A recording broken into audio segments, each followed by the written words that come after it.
Olá, eu sou a Lívia Leão e esse é o Li no Livro.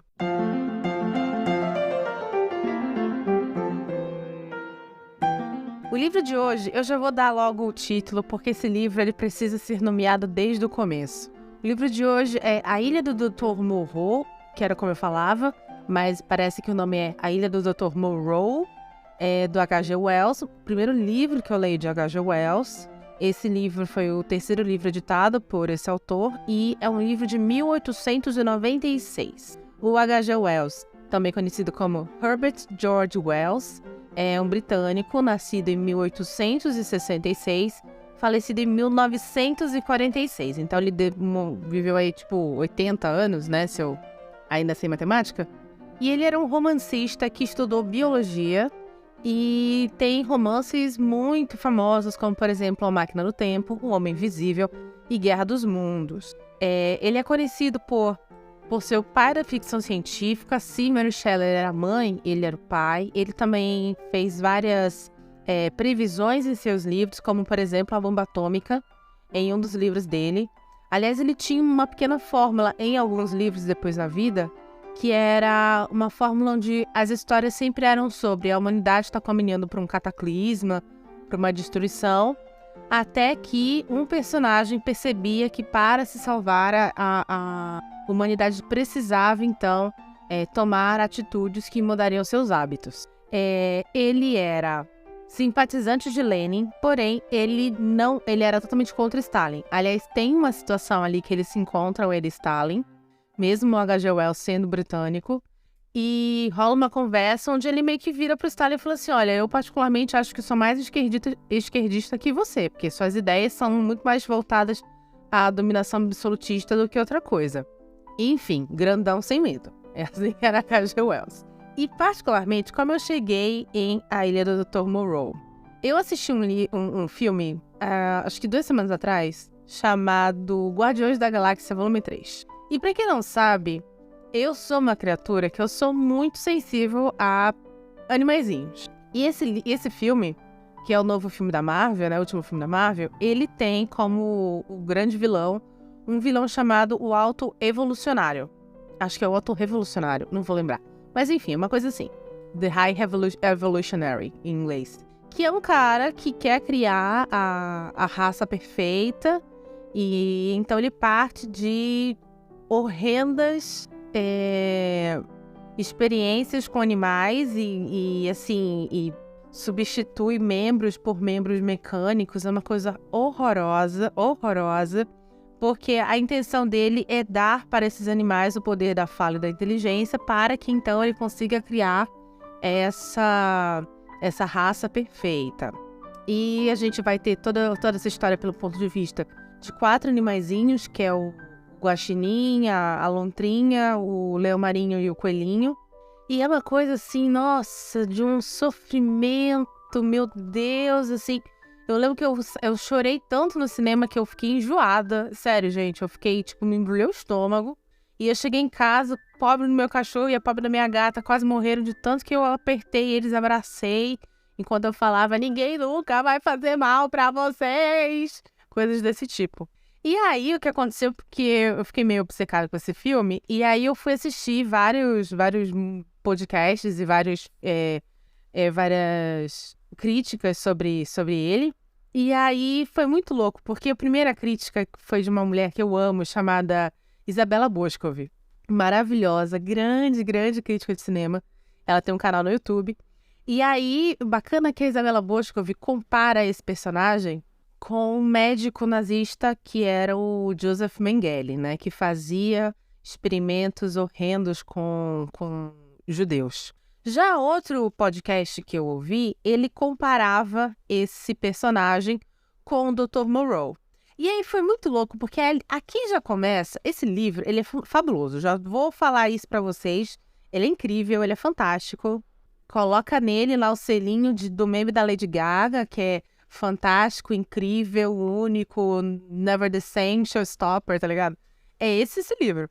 E aí eu achei muito louco, porque quando você tem essas duas pessoas que estão vendo o mesmo filme, né, que é o Guardiões da Galáxia, existe claramente aqui uma forma de ver diferente dos animais. Então, um vai olhar e vai falar assim, animais que estão sofrendo experiências e humanos que estão sofrendo experiências. Então, é muito louco, porque um deles vai ver esses personagens só como animais e o outro vai ver como algo, mesmo que antropomorfizado, muito próximo do ser humano.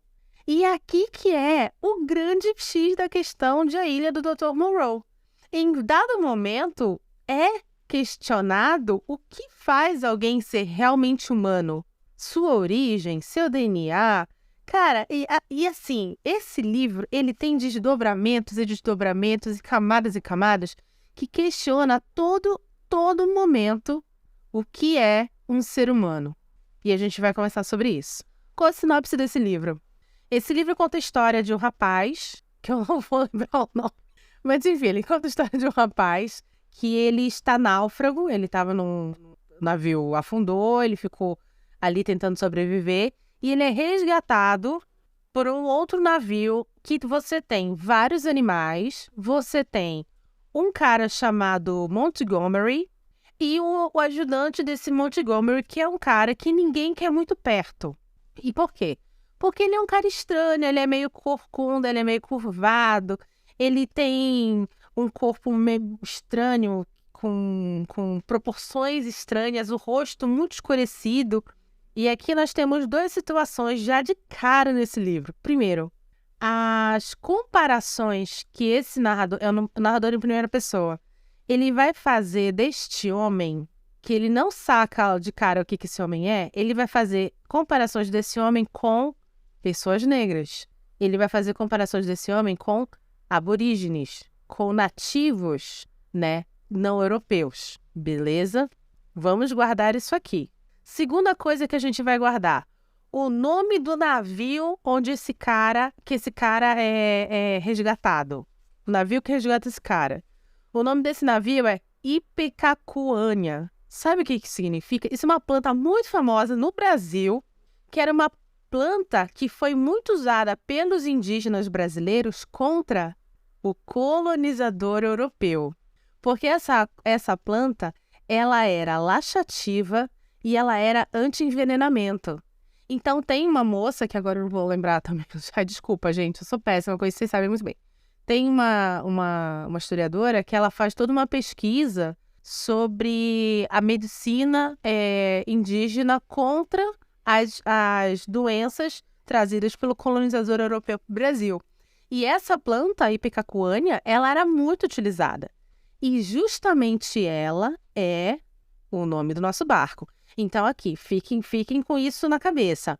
É um barco com muitos animais, com esse cara chamado Montgomery, com o nosso náufrago. E o Montgomery tem esse ajudante que é estranho e tem características físicas negroides, ou que lembram características físicas negroides, tá bom? Após o resgate, esse rapaz vai fazer amizade com Montgomery, que fala pra ele, olha, eu e os meus animais vamos parar numa ilha onde eu trabalho e tal. E o ajudante do Montgomery, ele não deixa nem ele descer lá, ele tem que ficar lá pro do navio, eu acho que é pro do navio. Não deixa nem ele descer e se misturar com o resto do pessoal e tal. Um determinado momento, chega próximo da ilha onde o Montgomery tem que descer, desce o Montgomery, desce os animais e o ajudante dele. O cara náufrago, o capitão fala assim, ó, você vai embora. E o cara náufrago fala assim, mano, como assim? Não, você vai embora, eu não quero nenhum problema mais, já tive um monte de problema com esse monte de animal, um deles é um puma. Tem esse cara aí super estranho, que é o assistente do Montgomery, não quero mais papo com ninguém, quero seguir meu caminho em paz, então tu vai sair também. E aí ele é abandonado no meio do mar, e o Montgomery vê que ele tá lá num bote, fica com dó e fala assim, quer saber, vem pra ilha comigo. Então eles chegam nessa ilha, onde o Montgomery está trabalhando há um bom tempo, e onde existe o dono da ilha, que se chama Dr. Moreau. O Dr. Moreau, ele é conhecido de nome e fama pelo nosso náufrago. O nosso náufrago, ele é um cara que estudou biologia, assim como o próprio autor, que é o H.G. Wells. Ele estudou biologia e ele lembra que um certo Dr. Monroe, lá na Inglaterra, foi acusado de fazer crueldade com animais quando descobriram que ele estava fazendo experimentos com animais e descobriram um cachorro esfolado vivo e sendo mantido vivo em seu laboratório. Então, ele foi meio que rechaçado pela comunidade científica e sumiu. Aparentemente, o Dr. Monroe, então, está nesta ilha. E aí, o Montgomery, seu ajudante, que é um cara estranho, leva os animais, inclusive o puma, para um certo local. O náufrago não é permitido continuar a acompanhá-los e tal, mas é permitido ficar ali comendo, bebendo, descansando um pouco. É quando esse náufrago tem uma situação que ele passa, que é uma situação de uma agonia muito louca, e foi quando eu percebi que esse livro ele era absurdamente brilhante.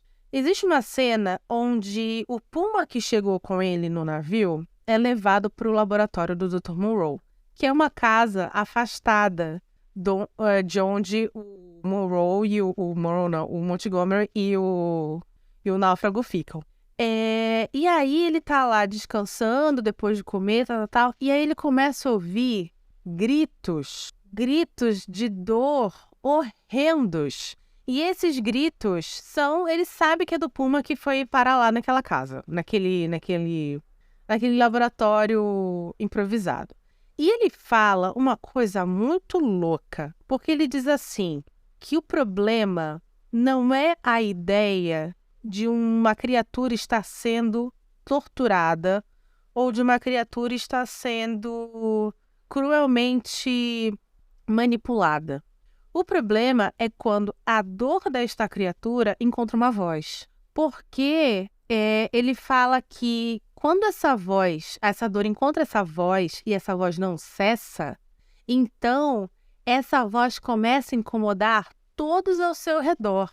E a compaixão que essas pessoas começam a sentir por essa dor não é ao fato dela existir, e sim o fato que a voz dessa dor está tirando eles do conforto deles. Então, nesse momento, ele fala que a compaixão nasce do incômodo, porque a compaixão, ela não existe, mesmo você tendo racionalmente a noção do sofrimento que as outras pessoas estão no mundo, inclusive os animais. E aqui eu vou abrir um parêntese. Já vou avisando que esse episódio vai ser cheio de parênteses. Eu moro num condomínio onde, do lado, é um condomínio de esquina, onde muito próximo desse condomínio, nessa rua que fica do lado, tem uma comunidade de pessoas, de moradores em situação de rua, e que claramente são pessoas que têm problemas com consumo de tóxico. E de vez em quando você vê, às vezes, uma ONG ali distribuindo uma sopa e tal. Mas, assim, essas pessoas claramente estão em sofrimento, em situação deplorável, se afundando no consumo de crack, é uma coisa horrorosa. E é muito louco porque, há um tempo atrás, houve um memorando, um aviso que estava passando aqui pelos condôminos do prédio sobre uma reunião que eles iam ter com a polícia do bairro, para que a polícia do bairro tomasse várias medidas contra a permanência dessas pessoas ao redor do condomínio. E as medidas, elas não eram medidas no tipo chamar ONGs para conscientização, dar um pouco mais de dignidade, tentar localizar parentes desses usuários, não. Eram coisas do tipo deixar a luz da rua acesa para que essas pessoas não conseguissem dormir, molhar a calçada com caminhão-pipa para que essas pessoas não tivessem um local seco e não tivessem para dormir, para colocar suas coisas, né? Desmontar, tirar a barraca, tirar agasalho deles, coisas desse tipo. Essas eram as atitudes que o condomínio gostaria que a polícia tomasse. E por que isso me vem muito forte agora? Porque é sobre isso. É muito fácil você tomar esse tipo de atitude porque a dor do próximo, ela tá te incomodando. Então eu quero que a dor do próximo cesse, mas eu não quero que o próximo deixe de sentir dor. Porque o problema não é a dor. O problema é a voz que essa dor tem. E o barulho que ela faz e como ela me tira do meu status quo. Como ela me tira da minha tranquilidade privilegiada. É isso que o náufrago tá falando. Ele não tá nem aí se esse puma tá tendo suas entranhas abertas vivo. Ele não tá nem aí se estão arrancando os membros desse puma. O que incomoda ele é a dor, a voz da dor desse puma. São os gritos que não deixam ele dormir, que não deixam ele pensar. Então, ele resolve sair de perto lá.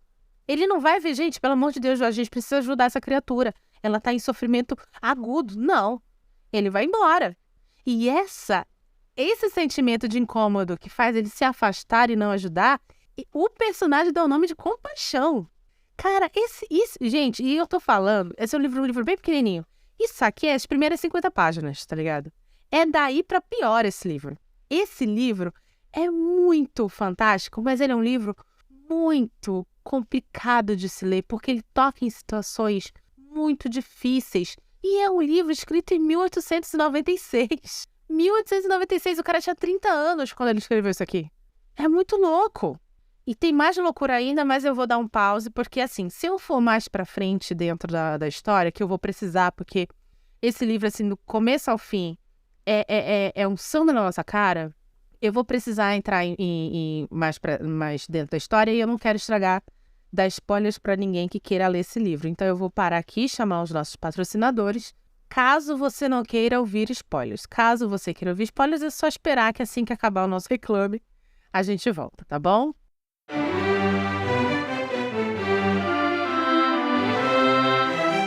Oi, já já o episódio continua.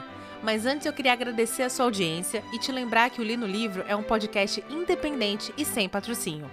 Se você quer nos ajudar, por favor, compartilhe esse episódio com seus amigos. E estamos nos principais agregadores de podcast, inclusive agregadores gratuitos. Obrigada!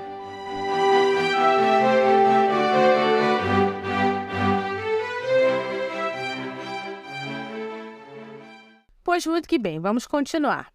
O náufrago sai correndo pela floresta. Aí rola uma leve perseguição com alguma criatura que ele encontra na floresta, que ele não sabe muito bem o que é, tal. Ele acaba voltando para onde tem a casa onde ele fica. E ele percebe que o laboratório do Monroe está aberto. Ninguém trancou. E ele resolve entrar nesse laboratório. E ele então dá de cara com uma criatura humanoide que parece um híbrido de humano com um determinado animal que ele não consegue identificar. E é dito que este animal está coberto, da cabeça aos pés, de cortes, e ele está sangrando muito. Ele fica em estado de choque e ele sai correndo, ele foge.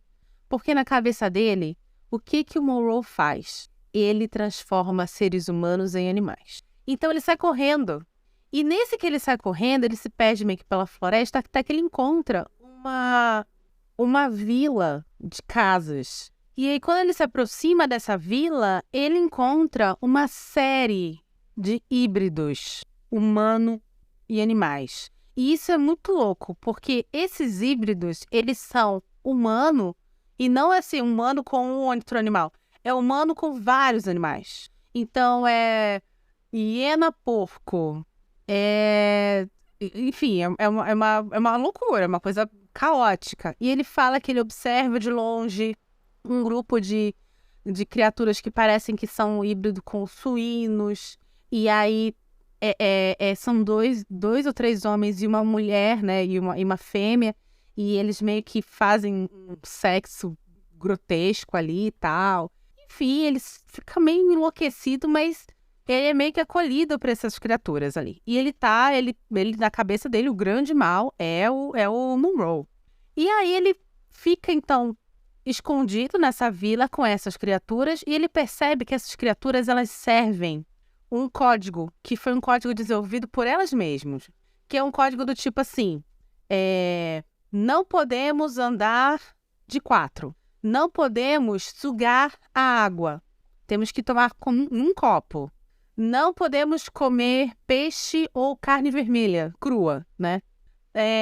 Não podemos latir para as árvores. E toda vez que elas falam, é uma reunião que tem para saber se ele vai ficar com eles ou não, se eles vão abrir a comunidade para ele ficar ali ou não. Eles primeiro recitam essas leis e toda vez que eles terminam de falar uma frase dessas, eles fazem uma pergunta: não somos nós homens? Então, não andar de 4. Não somos nós homens? Porque homens não andam de 4. E tem uma coisa muito louca, né?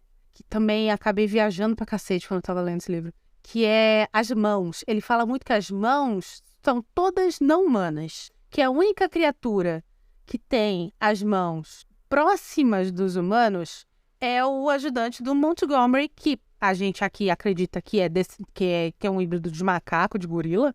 E ele tem 5 dedos. E aí eles falam assim: você é um homem 5. Aquele é um homem 3. Aquele é um homem 4. Onde as mãos não são completas. E aí foi muito louco, porque aí eu lembrei um dia desse de uma galera falando sobre essas imagens. E, gente, super digressão aqui, tá? Essas imagens geradas por inteligência artificial, como elas são muito realistas. E aí uma menina falou assim: mas, gente, é só vocês olharem as mãos. Inteligências artificiais não conseguem ainda fazer mãos. E, cara, todas as fotos depois que eu peguei de inteligências feitas por IA, as mãos estavam tortas, faltando dedos. Era muito louco. Aí eu conectei na hora com isso. Eu falei, caraca, a produção artificial não consegue fazer mãos, cara. Pô, do livro foi escrito em 1896. Não, sério, esse livro é muito louco. É decidido, então, que ele vai ficar ali com a galera um tempo. E aí, nisso, ele demonstra muita perturbação pelo que ele viu. Então, ele chora muito por causa da fuga dele pela floresta. Ele acaba se machucando muito, então ele tá sangrando. E aqui é muito louco, porque por causa disso, por essa demonstração de sentimentos de fraqueza, entre aspas, de sangramento, os animais, que são os homens besta, não vou lembrar exatamente como ele chama, mas é uma coisa assim, tipo o povo besta e tal, não enxerga eles como eles enxergam o Montgomery e o Monroe. Aliás, o Montgomery e o Monroe são chamados por essas pessoas, por esses híbridos humanos e animais, como aqueles com o açoite. Já o náufrago é visto por eles como um deles. É visto por eles como um homem 5, que não anda de 4, porque não somos todos homens. Então, a gente já começa aqui outro tipo de interpretação, onde a fraqueza, que seria a emoção, que seria uma linguagem que não é puramente dominadora, não é humana, não é igual a quem deve ser obedecido, a quem deve ser temido. Gente, é muito louco isso. É muito maluco. Tanto que é dito várias vezes, não, ele chora e sangra. Você é o homem com açoite. É dito isso ao longo do livro. Mas ele chora e sangra. Ele é que nem eu. Ele é um homem 5. É muito louco. Nossa, esse livro é muito maravilhoso. Enfim, em determinado momento, o Monroe e o Montgomery aparecem lá na vila. É uma correria para tudo quanto é canto, mas eles respeitam muito eles porque eles são os homens com açoite. E aí o náufrago sai correndo, mas não vai muito longe porque ele tá machucado, ele tá muito abalado e tal.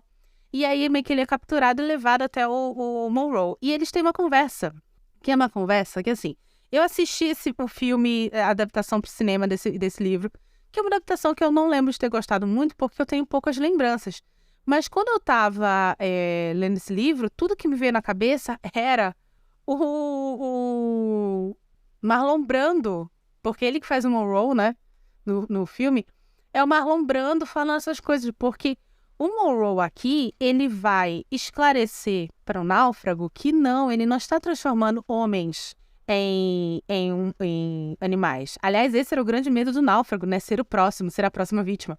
Ele está transformando animais em homens. Porém, ele percebe que no momento em que esses animais saem de perto dele, ou seja, no momento que esses animais é dado a eles um pouco mais de liberdade, eles começam a regredir lentamente ao seu estado de animal, ao seu estado bestial, que nada mais é do que o seu estado natural, não é mesmo?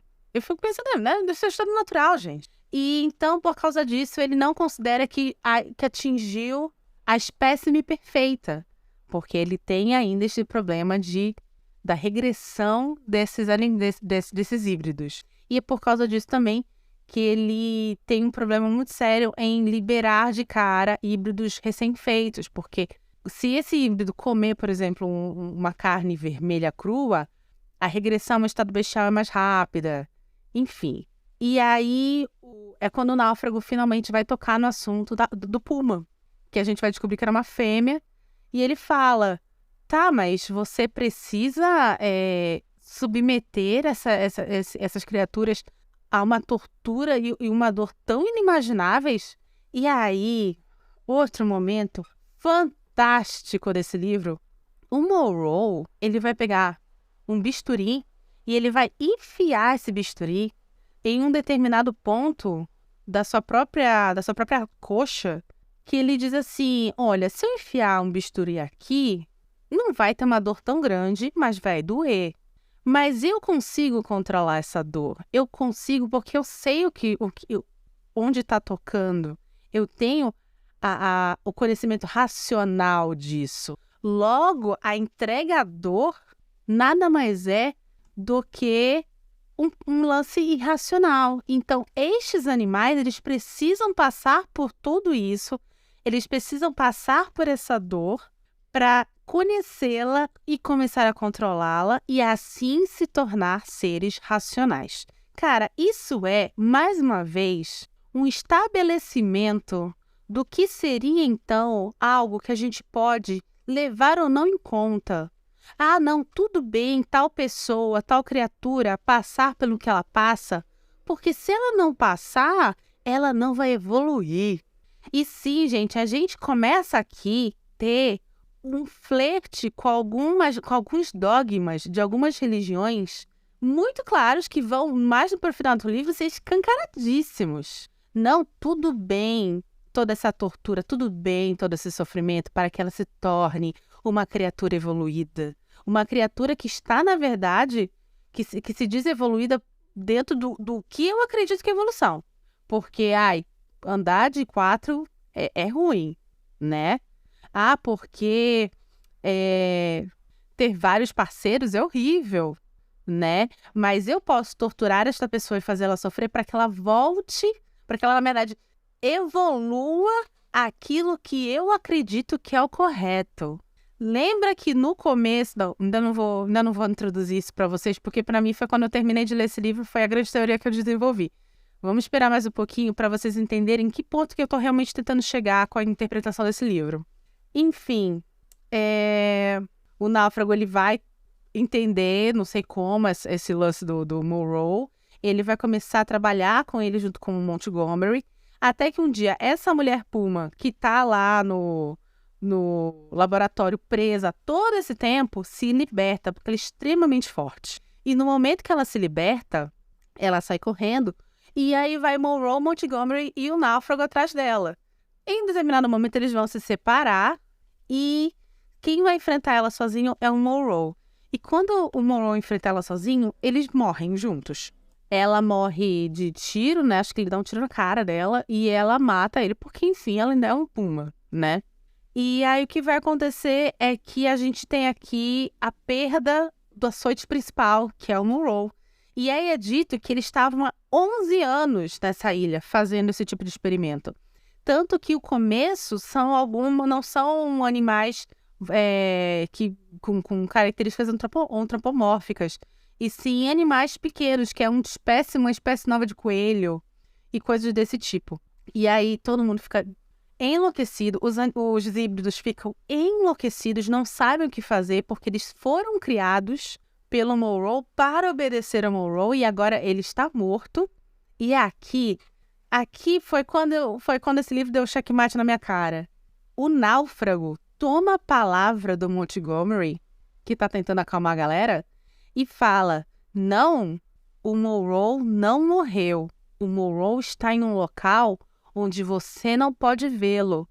Neste exato momento, ele está nos observando. Agora, mais do que nunca, vocês precisam obedecer às suas regras.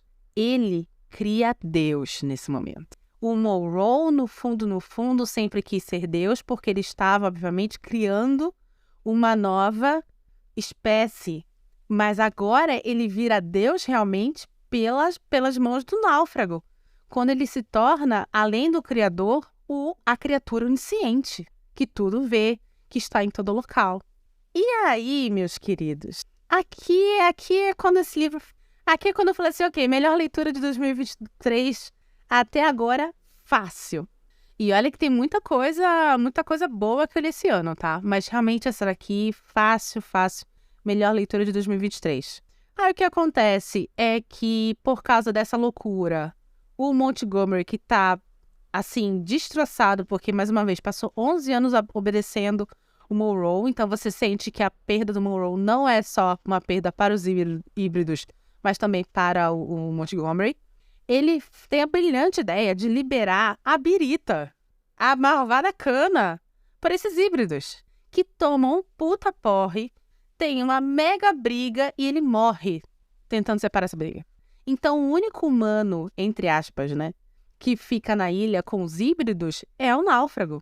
Só que vamos lembrar, o náufrago não é visto pelos híbridos como um homem com açoite. Ele é visto como um deles, porque ele sangra e ele chora. E aí, então, a gente vai ter muitos problemas, alguns animais que foram criados para ter dono, né? Como, por exemplo, o híbrido de São Bernardo, se torna um fiel escudeiro pro náufrago e vai acabar sendo morto por um dos animais que estão se tornando cada vez mais agressivos, porque, sei lá, era uma mistura de hiena com porco do mato. Aquilo alguns meses vão se passando, porque durante a confusão lá da bebedeira, pega fogo a casa onde ficava, a construção onde ficava toda a comida do local. Então, os híbridos começam a comer os bichinhos da ilha. Então, vão ficando mais e mais bestiais. O Montgomery, não sei porquê, na loucura do álcool, queimou todos os barcos da ilha. Então, não tem como sair da ilha. Então, assim, tá um náufrago lá com aquele monte de híbrido que tá virando criaturas bestiais novamente. Aí ele tenta fazer uma jangada, não dá certo, porque, obviamente, né? Não é como a gente vê em filme, não é fácil. Legal que isso é um livro. Até que ele chega por providência divina, um barco com dois mortos, né? Aparentemente, náufragos que não sobreviveram. E esse barco vai parar lá na ilha. E quando ele chega e vai recuperar os corpos, quem são? É o capitão e mais um marinheiro lá do Ipecacúnia, que é o barco que o navio que no começo botou ele para fora. E é com esse barquinho que ele vai voltar ao mar e ele vai conseguir chegar em Londres. Ele, então, volta a conviver com os seres humanos, entre aspas, mas já não consegue mais. Em parte por seu trauma de toda a experiência, que foi horrenda, em parte por, em convivência com a sociedade londrina, observar prostitutas, pessoas viciadas em ópio, pessoas bebendo, muita miséria, muita desigualdade social, muitas doenças, muitas injustiças, e aí ele percebe que, isso é maravilhoso, que na verdade a sociedade humana a qual ele pertence também está regredindo à sua origem bestial. E aí ele termina indo embora para uma ilha, mas onde ele vai ficar sozinho com seus livros para estudar biologia e outras ciências. E aí acaba o livro. E aí, quando eu terminei esse livro, eu não pude não pensar que, na verdade, essa história inteira é uma grande fábula, né, já que tem animais, é uma grande fábula sobre o domínio europeu a povos africanos e a povos nativos. Não tem como eu não imaginar isso. Primeiro porque o H.G. Wells ele faz em vários momentos, comentários sobre as características físicas desses híbridos. E as características físicas lembram muito características físicas de povos negroides, de povos aborígenes. Então, assim, é impossível você não conectar. Principalmente que ele fala assim, tem o nariz achatado, né? Tem os olhos muito grandes, tem as orelhas, assim. É impossível não conectar.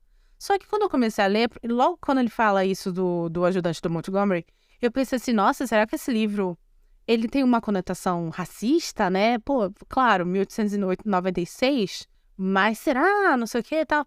Só que aí quando você vai lendo, que você vai vendo, na verdade, que claramente os híbridos, eles são aqui as grandes vítimas, eu fui entendendo essa conexão que eu acho, tirei da minha cabeça isso, que o H.G. Wells está fazendo. Quando ele fala, na verdade, que o Monroe pega esses animais e tenta transformá-los em seres humanos, nada mais é do que o colonizador europeu encontrando povos africanos, encontrando povos nativos e introduzindo à força a esses povos os seus costumes e as suas doenças. Tanto que a gente tem o nome do barco, né, do primeiro navio. Quando esses povos, esses híbridos estão longe do Monroe, que é o criador, que é o manda-chuva, eles têm a tendência a voltar à sua posição bestial, que para mim nada mais é do que, por exemplo, escravos de engenho que de vez em quando conseguiam, na senzala mesmo, em suas áreas, praticar algumas festividades ou praticar alguns costumes dos seus povos originários, né, da sua sociedade originária.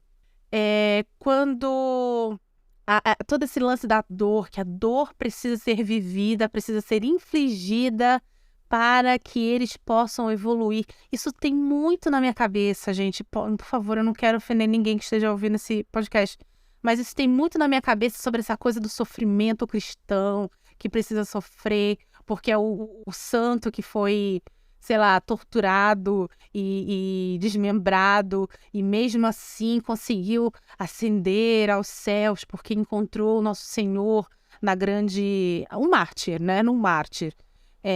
Encontrou nosso Senhor no sofrimento e na dor, né? Tem isso. A transformação do Monroe de criador a Deus onisciente, para mim, matou a pau. Foi quando eu tive certeza nesse livro que essa era a interpretação que eu ia seguir, porque não tinha como, era muito claro na minha cabeça. Era muito claro na minha cabeça. E no final, quando a gente tem a corrupção da sociedade londrina pelos olhos do náufrago, que é o quê? É a corrupção na sociedade pelos pecados, que são os pecados, né, cristãos, o adultério, a não generosidade, o não matar, e tal. Para mim, isso também fica muito claro que esse conjunto de valores e conceitos europeus que precisam ser colocados em cima do nativo, em cima do povo africano e tal. Se isso realmente foi o que o H.G. Wells pensou ou não pensou, não sei falar. Eu fiz uma pesquisa muito rápida por cima e acho que tem uma versão do livro que tem um pós-fácil lá que fala um pouco sobre isso, mas muito rapidamente, porque ele meio que compara esse livro com O Coração das Trevas, né? Que a gente já resenhou aqui. Mas nada muito aprofundado. Para mim ficou muito claro isso, gente, que na verdade os híbridos humanos são povos dominados pela cultura europeia, pelo colonizador europeu. Enfim, livro fantástico, gente. Esse livro é um livro muito pequenininho, ele tem 150 páginas, é um livro minúsculo. Você tem em audiobook, ele também em alguns serviços de audiobook, porque se eu não me engano ele já caiu em domínio público. Geralmente livro que cai em domínio público é muito barato, então vão atrás. Esse livro, olha, dá gosto de ler livro assim. Olha, gente, eu vivo para esse tipo de livro. É que nem uma droguinha, sabe? Que aí você encontra aquela droguinha deliciosa que te dá um puta barato, você fica pensando em horas e horas e horas e horas. E aí, quando acaba o hype, né, que você termina o livro, você vai atrás de outra, até você encontrar de novo essa sensação maravilhosa que é ler uma obra fantástica. Gente, é ler uma obra fantástica. Nada paga ler uma obra fabulosa como essa. Tenha isso, por favor, mais uma vez, não se sintam ofendidos por nada que eu falei aqui. Eu sou só uma menina latino-americana sem dinheiro no bolso, sem amigos influentes, e que grava um podcast com suas opiniões, tá bom? São opiniões totalmente pessoais. Nós estamos nos principais agregadores de podcast. Estamos também no Spotify. Se você está nos escutando pelo Spotify, por favor, dê 5 estrelas para o nosso podcast pelo seu aplicativo. Compartilhe esse episódio com seus amigos, se você gostou dele, tá bom? Se você não gostou, tudo bem, segue vida, não precisa me ofender nas redes sociais. E é isso. Meu nome é Lívia Leão e esse foi o Li no Livro.